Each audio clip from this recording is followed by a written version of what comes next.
nos fidèles téléspectateurs et bienvenue une nouvelle fois sur le plateau de Chrétiens au quotidien avec Audrey et Mickey Hardy. Audrey, bonjour. Bonjour Nico. Bonjour Audrey. Mickey, bonjour.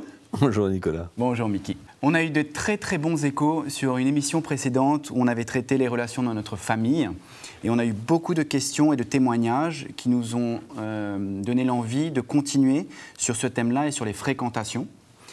Mickey, est-ce que tu peux nous dire qu'est-ce qui s'est passé quand on est né de nouveau? La parole de Dieu est claire, que la Bible nous dit que nous avons été délivrés de la puissance des ténèbres et transportés dans le royaume de Christ. Donc déjà, nous voyons qu'il y a un changement complet et aussi dans la nouvelle naissance, dans la vie d'un chrétien, il devient maintenant un enfant de Dieu. Il doit être séparé des choses du monde et en même temps, il doit comprendre que sa vie appartient à Christ et qu'il ne peut pas maintenant avoir deux qualités de vie. La parole de Dieu est bien claire, Jésus même a dit, concernant le monde c'est une chose et marcher avec lui c'est autre chose. Donc il faut que le chrétien comprenne bien clairement ce qui s'est passé dans sa vie. Qu'il est séparé. Comme tu as dit dans une émission précédente, on était des gens du dehors, on est aujourd'hui Exactement. des gens du dedans. De la maison de Dieu. De la maison Exactement. de Dieu. Donc on peut enchaîner là-dessus et lire 2 ou 3 versets dans le livre des Actes au chapitre 2.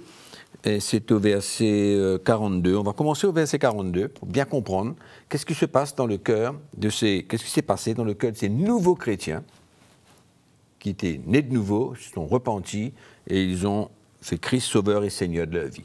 Bon. La Bible nous dit, ceux qui acceptaient la parole furent baptisés et en ce jour-là, le nombre de disciples augmenta d'environ 3000 âmes. Ils persévéraient dans l'enseignement des apôtres, dans la communion fraternelle, enfants de Dieu, frères et sœurs, dans la fraction du pain, dans les prières. La crainte s'emparait de chacun et il se faisait beaucoup de prodiges et de miracles par les apôtres. Tous ceux qui croyaient, c'est pas une moitié, mais tous ceux qui croyaient étaient dans le même lieu. Et ils avaient tout en commun, ils vendaient leurs propriétés, leurs biens, et ils se partageaient le produit entre eux, selon les besoins de chacun. Ils étaient, chaque jour, tous ensemble, assidus au temple. Ils rompaient le pain dans les maisons et prenaient la nourriture avec joie et simplicité de cœur, louant Dieu et trouvant grâce auprès de tout le peuple. Et voilà. Qu'est-ce que nous voyons ? Nous voyons des convertis, des frères et des sœurs, qui se retrouvaient ensemble, qui passaient du temps ensemble, qui se fréquentaient entre frères et sœurs, et c'était pour eux un changement total de vie et de fréquentation. De vie et de fréquentation. Bon, la Bible ne dit pas ce qu'ils faisaient quand ils quittaient le temple, mais c'est clair, quand on lit la parole de Dieu, que c'était des hommes et des femmes qui avaient été saisis par Christ et qu'ils étaient dans le monde, ils ne sont plus dans le monde, ils fréquentaient des gens qui vivaient comme eux, probablement dans le péché, etc. Mais maintenant, dans la famille de Dieu, c'était une autre fréquentation. Nouveau style de vie, nouvelle fréquentation. Et ça, c'est un danger pour beaucoup de chrétiens qui n'acceptent pas, qui voient ça très difficile, de couper certains liens qui pourraient être dans leur vie des pièges, des chutes, des pièges. Et finalement, souvent, on voit des résultats très négatifs dans la vie des chrétiens qui se font piéger de par ces fréquentations qu'ils veulent garder, les amis d'école, les collègues de travail, etc., même dans le sport. Souvent, on fait du sport, et puis on se crée des amis dans le sport, des amis qui ne sont pas convertis, et finalement, on s'attache à eux, et on devient finalement partie prenante de leur style de vie. On est d'accord, on vit dans le monde. D'accord ? Oui. On ne vit pas dans le temple. Okay, même si j'ai un désir aujourd'hui, ou chrétiens, ou ces jeunes chrétiens avaient envie d'être tout le temps ensemble. Ils étaient attirés. Attirés les uns avec les autres. je travaille, moi, beaucoup les inconvertis, je fais du sport, etc. Quelle est l'attitude maintenant, alors que j'ai, ou que je dois avoir, avec ces gens, avec ces non-convertis? Si on prend l'Ancien Testament et qu'on voit comment, quand Dieu a pris une nation pour lui-même, il a pris la nation d'Israël, comment, dans une de ses recommandations, c'était que le peuple d'Israël soit séparé et n'ait rien en commun avec les autres nations. Pourquoi? Parce que finalement, les autres nations finiraient par les attirer leur cœur vers leur pratique. Vers leur Dieu. Et vers leur Dieu et vers leur pratique. Exact. Et nous voyons que c'est quelque chose qui s'est répété continuellement. Comment le peuple d'Israël s'est toujours éloigné. Il est allé vers les Baals, il est allé vers les pratiques. À chaque fois, Dieu a dit, quand vous arrivez dans un pays, éliminez tout ça. Mais à chaque fois qu'il compromettait, qu'il n'éliminait pas tout, ah ben, il y a quelque chose qui regermait et finalement, ils sacrifiaient sur les hauts lieux. Ils avaient des différents dieux. Ils étaient un peu comme le peuple de Dieu, mais après, ils mélangeaient avec les coutumes païennes. Donc, ça a toujours été un piège.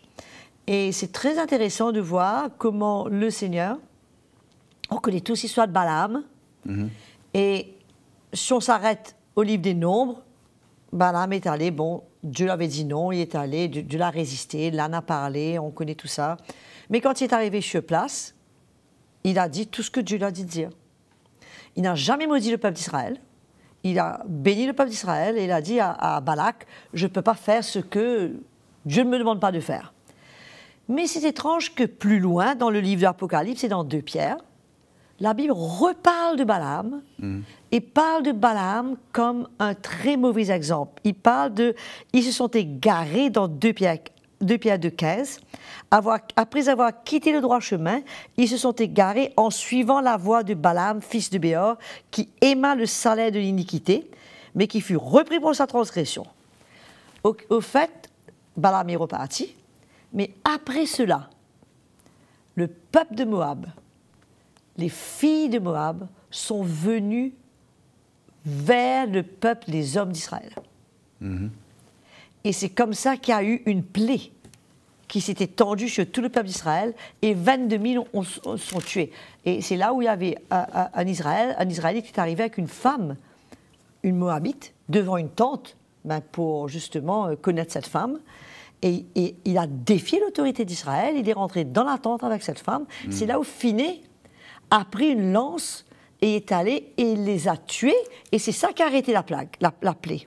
Donc, depuis le début, le Seigneur insiste sur cette séparation entre le monde et son peuple. Et du reste, dans Jean 17, il dit, vous êtes dans le monde, mais vous n'êtes pas du monde. Alors donc, c'est très clair que ces fréquentations sont un piège, et c'est souvent la crainte de l'homme. La peur de prendre une position, la peur de ne pas s'identifier, la peur de dire ben non, moi je ne fume plus la drogue, ben non, moi je ne veux plus jouer dans la boîte de nuit jusqu'à 3 heures du matin, j'ai plus envie de boire de l'alcool et être ivre. C'est comme si je dirais que c'est un peu un signe de faiblesse, si tu veux. Je ne fais plus ces choses. Là, ma religion m'empêche. Et... Oui, je crois aussi que le manque d'enseignement et le manque d'évangile dans les églises permettent aux chrétiens de décider de vivre à la manière qu'ils veulent. C'est-à-dire de se livrer à beaucoup de choses mondaines parce qu'ils n'entendent pas un évangile qui veut les emmener à se séparer et à donner leur vie, à prendre leur croix, à suivre Christ. Et ça demande une mort à ces choses-là. Une mort à ces choses-là. Mais donc, le chrétien qui entend le vrai évangile, ben lui, il va être, il va être réprimandé, il va être confronté et à travers l'évangile, jusqu'à ce que l'évangile puisse gagner son cœur et qu'il puisse comprendre clairement ben, le monde et tout le péché qu'il y a dedans et toutes ces fréquentations, c'est pas pour moi. Donc, moi, je crois qu'il y a des gros dangers, des dangers que beaucoup de chrétiens ne voient pas. Et c'est vrai que j'ai mentionné tout à l'heure le sport. Le sport, ben, souvent, on a envie de faire du sport, et on se joint à un groupe, et souvent, il se passe que la plupart de ceux qui sont dans ce groupe sont des inconvertis.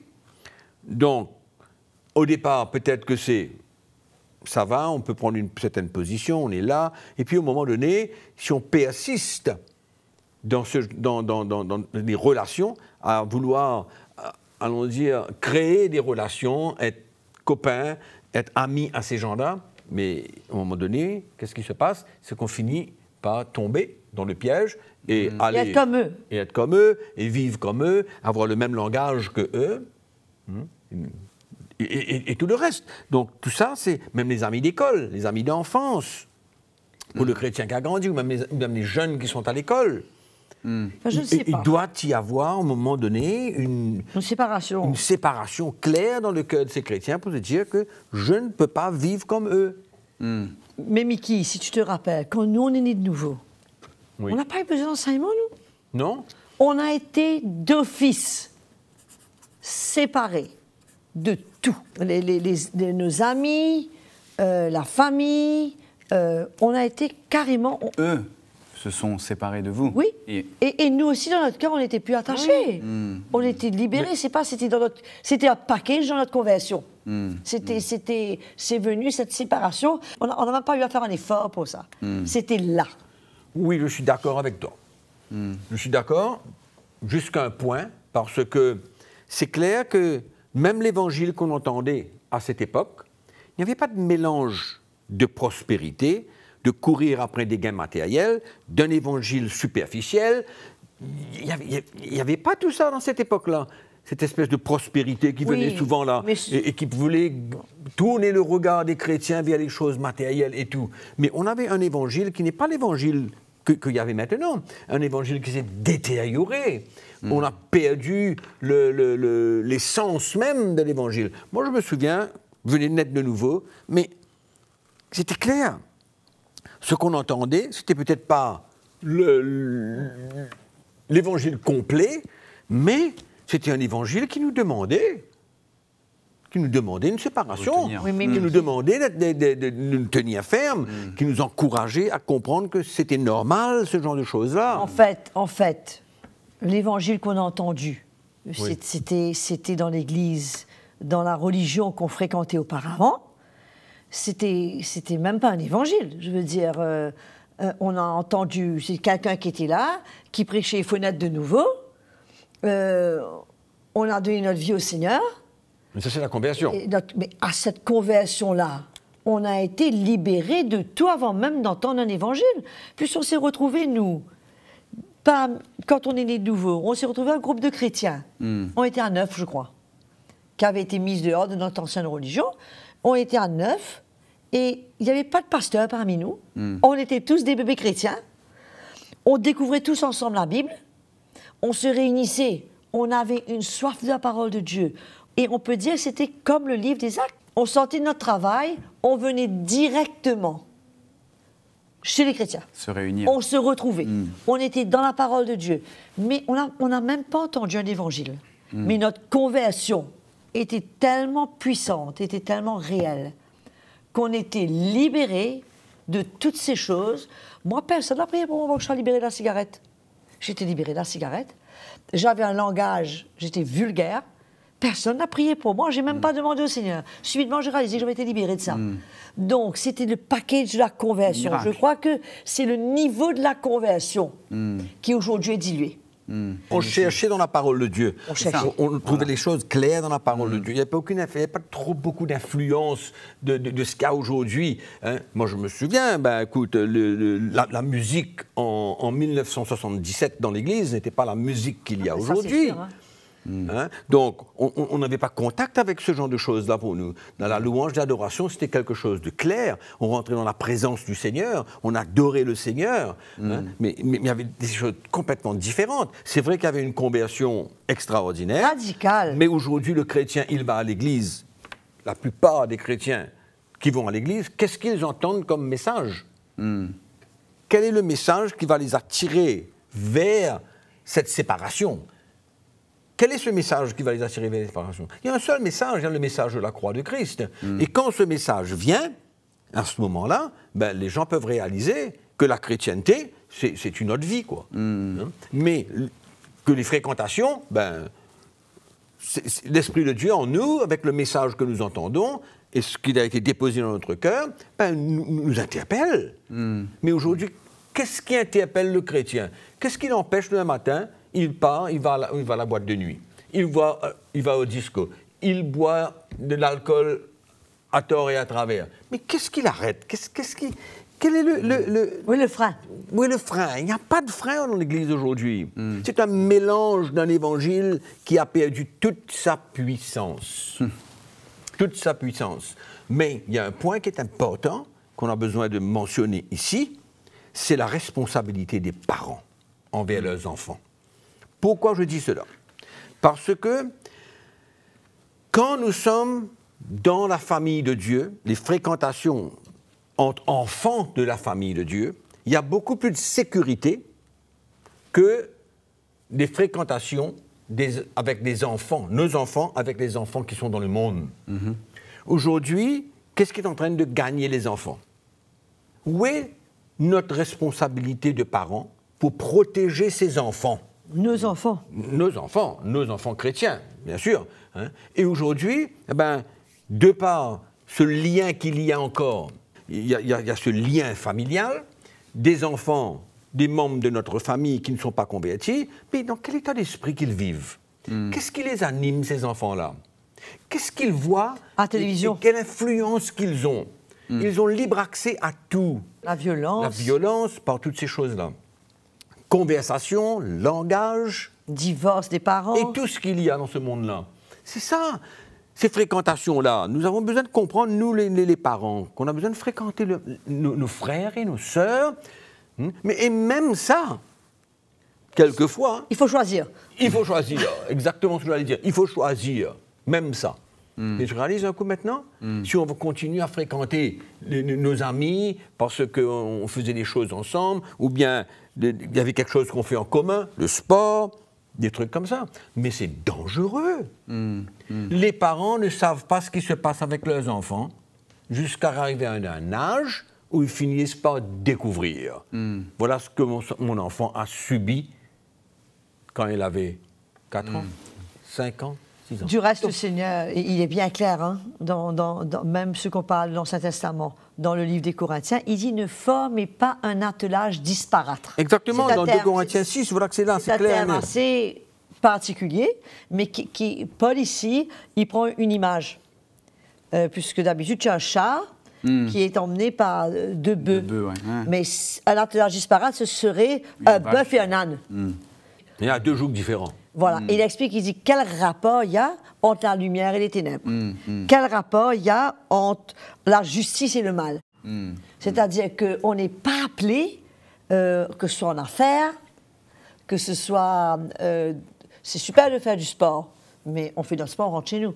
On ne peut pas s'identifier avec tout ce qui suit, puisqu'il y a le sport et il y a l'après-sport. Il y en a exactement. Il y a mi-temps. la 3e mi-temps. Enfin, la 2e mi-temps. Et les relations que ces garçons et ces filles peuvent avoir dans le sport, parmi les gens inconvertis. Et après, et où ça se termine? Le fait est que, en tant que chrétien, là où on se trouve, si on est dans le monde, on ne doit pas être à l'aise.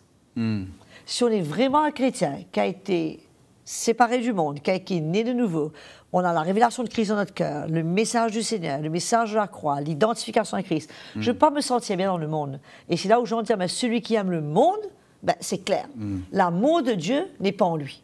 Oui. Donc, on n'est pas appelé, on n'est vraiment pas appelé à construire et à entretenir des relations avec des gens qui vivent dans le péché, qui n'ont aucune crainte de Dieu, qui ne craignent pas, qui n'ont aucune révélation de la vie à laquelle le Seigneur les appelle. Ils ne sont même pas conscients qu'il y a Dieu. Pour eux, Dieu, ça n'existe pas, Dieu. Dieu, c'est qui? Aujourd'hui, je crois qu'ils ont fait dernièrement, ils ont fait une enquête en Angleterre. Je crois que 3% des enfants savaient qui était Jésus. Ah bon? Ils ne savent même pas qui est Jésus. Ce qui est incroyable, c'est qu'aujourd'hui, avec tous les réseaux sociaux, c'est l'inverse. On cherche à avoir un maximum d'amis, un maximum de likes, un maximum de connexions. C'est fou. Donc, si c'est pour évangéliser, c'est bon. Oui, mais c'est l'inverse. Et comme tu dis souvent, le monde, de toute façon, court à sa perte. Et qui organise ça? Mais le diable est fort quand même. Quand on dit non, nous, on doit se séparer de nos amis, de nos copains, et trouver des relations qui vont construire notre vie spirituelle, et que lui organise un système pour avoir le plus en plus d'amis et de likes, etc., c'est drastique, quoi. Il faut dire que ça peut être un super moyen. Ça peut être un outil, mais... Un super outil, si on sait s'en servir. Oui, mais ça, c'est pas la réalité. La réalité. C'est vrai que c'est réel, mais combien aujourd'hui de ces jeunes se servent de ça correctement? Minime. Minime. Il y a trop de tentations, il y a trop de tout ça. C'est pas possible. Mais revenons un petit coup. L'état de l'Église aujourd'hui. Les pasteurs aujourd'hui, pas tous, beaucoup. Qu'est-ce qu'ils font dans l'Église? Ils vendent de l'huile, ils vendent de l'eau, ils embêtent le peuple de Dieu, ils parlent de l'argent. Mais, non mais, qu'est-ce qui peut séparer ces gens? C'est emmener une séparation là. Qu'est-ce que c'est que cet évangile qu'on essaye de vouloir d'une manière magique se servir de toutes sortes de moyens pour gagner de l'argent et en même temps ne rien construire dans la vie du peuple de Dieu. Ceci dit, les parents maintenant doivent premièrement donner le bon exemple. Premièrement, eux-mêmes. Ils ont la responsabilité de leurs enfants. Moi aujourd'hui, si j'ai à pointer le doigt sur les chrétiens, ce serait principalement les parents, qui aujourd'hui n'ont aucune influence positive, spirituelle sur leurs enfants. La plupart d'entre eux. Démissionner de leur responsabilité. Exactement. Ils ont démissionné de leur responsabilité et finalement, dans 3 ans, 4 ans, 5 ans, 10 ans, ils vont pleurer et leurs enfants vont être traumatisés, ils vont s'éloigner, ils ne vont même pas connecter avec le Seigneur. Il ne faut pas croire que parce que nous sommes chrétiens, nos enfants vont suivre Jésus. Ça, c'est une tromperie. Ça devrait être comme ça. Si on les exécute dans les voies du Seigneur. Exactement, ça devrait être comme ça. Mais ce n'est pas comme ça du tout. Donc, pour moi, les fréquentations d'une famille, pourquoi je parle des parents? Parce que la famille de Dieu, c'est quoi? C'est des familles. Ma famille, ta famille, l'autre famille, ce sont des familles. Et si les parents prennent conscience de ce que Dieu leur a donné comme cadeau des enfants, leur a confié, ben, ils ont besoin de prendre leurs responsabilités et de comprendre tout ce qu'on a dit là.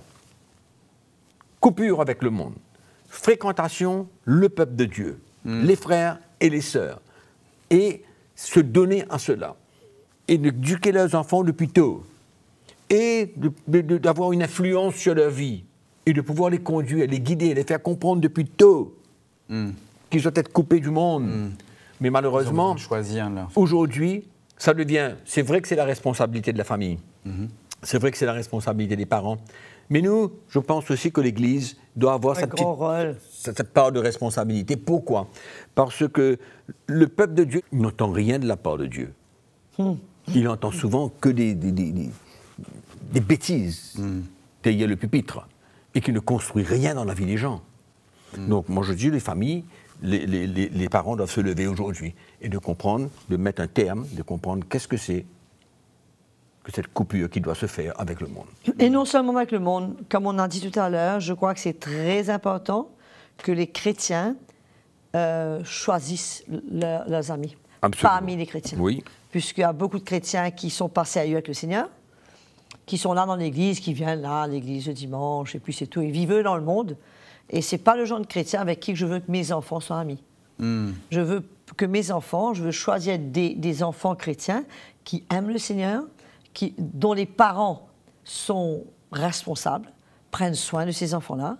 Et mes amis, si je suis jeune, ou si je suis, peu importe que je suis dans l'église, je voudrais choisir des amis et des frères et des sœurs, quand j'ai des amis, pour avoir mon cercle, je dirais, de fréquentation. Des gens qui sont vraiment en relation avec l'autorité de l'Église, des gens qui servent le Seigneur, des gens qui sont bien dans leur cœur, pas qui transportent des poubelles, qui vont me pourrir. Et il faut même arriver jusqu'à choisir, malheureusement c'est le cas, dans l'Église du Nouveau Testament, je ne veux pas vous l'être Ami, Ananias et Saphira. Voilà. Oui. Claire. Moi, je crois que je prends comme exemple, comme témoignage, nos enfants, Audrey, nos 2 filles, qui, quand elles étaient petites, elles n'avaient pas d'amis. Parce qu'à cette époque, comme Audrey disait tout à l'heure, nous étions 9 chrétiens, d'une très petite communauté de chrétiens, et mes enfants allaient à l'école. Il n'y avait que l'école normale, l'école publique, quoi. Mais mes enfants, bien que les autres enfants ne voulaient pas fréquenter mes enfants, mais mes enfants aussi ne voulaient pas fréquenter les autres enfants. Pourquoi? Parce qu'elles avaient été éduquées, et elles avaient compris depuis tôt que le monde, c'est une chose, l'Église, c'est une autre chose. Tout. Et aujourd'hui, on récolte. On récolte que ce qu'on sème. Vous pouvez télécharger une émission qu'on avait fait, Relations parents-enfants. On avait beaucoup parlé de ça et je pense que tu avais donné beaucoup de clés sur la responsabilité d'un parent. On avait partagé ça. Je vois quand Mickey disait ça, c'est ce que je pensais, c'était d'avoir de construire une relation afin qu'ils aient accès au cœur de leur enfant et que leur enfant n'ait pas peur de partager avec eux des choses qu'ils vivent, puisque c'est sûr que les enfants vivent des moments difficiles aujourd'hui. Hein. Oui. Merci beaucoup Audrey, merci beaucoup Mickey. C'est bon Nico, c'est génial avec toi. J'espère que c'était un grand plaisir. J'espère que vous avez appris beaucoup de choses sur le choix que vous devez avoir sur vos fréquentations. Je pense qu'on peut dire ça. Oui. On doit faire un choix. Bien sûr. Même si on ne comprend pas le pourquoi qu'il faut faire cette chose-là. Même si aujourd'hui on n'a pas cette révélation. On n'a pas, mais comme conseil qu'on leur donne, couper, séparer, Trier. prier. Et vous verrez que demain, les fruits seront là pour votre vie spirituelle. Et vous comprendrez alors. Écrivez-nous si vous avez des questions, si vous avez des témoignages. Je vous remercie beaucoup d'avoir suivi cette émission. Une nouvelle fois, merci beaucoup Audrey et Mickey. Et je vous dis à très bientôt pour une nouvelle émission de Chrétiens au quotidien. Merci beaucoup. Amen. Au revoir.